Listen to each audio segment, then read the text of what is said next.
নমস্কার বন্ধুরা।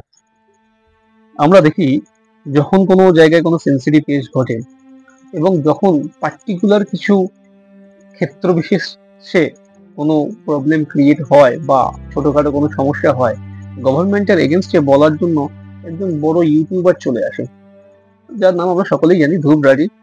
কিন্তু ওই ধ্রুব রাঢ়ীকে এখন তো দেখা যাচ্ছে না আরজি করের ঘটনা নিয়ে। এখন তো বাংলাদেশ হিন্দুদের উপর যে অত্যাচার হচ্ছে সেটা নিয়ে দেখা যাচ্ছে না। তাহলে ভাই এখন কি মনে হয় যে ধ্রুব রাঢ়ী কোথাও হারিয়ে গেছে, নাকি এই টপিক গুলোর উপর খুব একটা ইন্টারেস্ট শো করে না বলে বানাচ্ছে না? মানে যেটাতে ধ্রুবরাটির পার্টিকুলার প্রফিট হয় সেটাকেই মেবি ধ্রুবরাটি ভিডিও বানিয়ে সবার কাছে উপস্থাপন করে।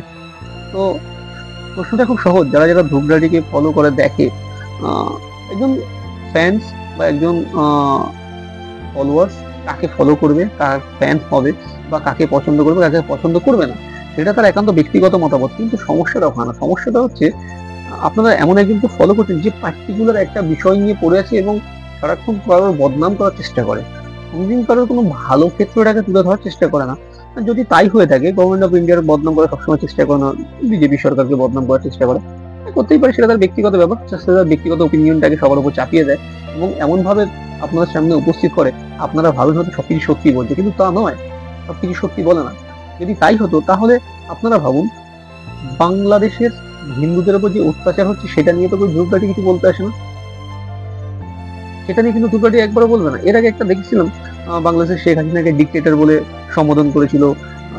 বাংলাদেশ ইজ বার্নিং নামে একটা ভিডিও লঞ্চ করেছিল, যেখানে একদিনে 23 মিলিয়ন 24 মিলিয়ন লোক দেখেছিল এবং রাতারাতি তার সাবস্ক্রাইবার বেস বেড়ে মোটামুটি 23 মিলিয়ন 24 মিলিয়ন অ্যাজ অফ নাও হয়ে গেছে। খুব ভালো কথা। কিন্তু আমরা কাকে ফলো করছি সেটা একবার জানতে হবে, সে কি নিয়ে কথা বলছে। পার্টিকুলার কোনো একটা শ্রেণীকে আড়াল করার জন্য অন্য শ্রেণীদেরকে সে বদনাম করছেন।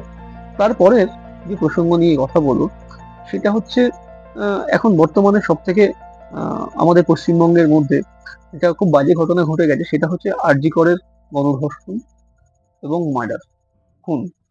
আরজি করের একজন দ্বিতীয় বর্ষ পিজিডি করা ছাত্রীকে গণধর্ষণ করার পরে এবং তাকে খুন করা হয়।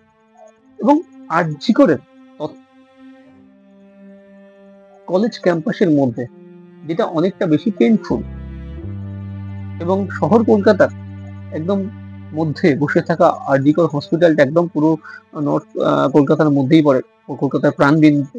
সেখানে দাঁড়িয়ে এইরকম একটা ঘটনা ঘটে যাওয়াটা খুব একটা বাঞ্ছনীয় নয়। তো ভাই ধ্রুব রাঠি, কোথায় আছো? এটাকে নিয়ে কিছু বানাও, নাকি এটা তো বলবে যে আবি মেরা মুড নেই হ্যায়, এরকম কিছু বলবে নাকি?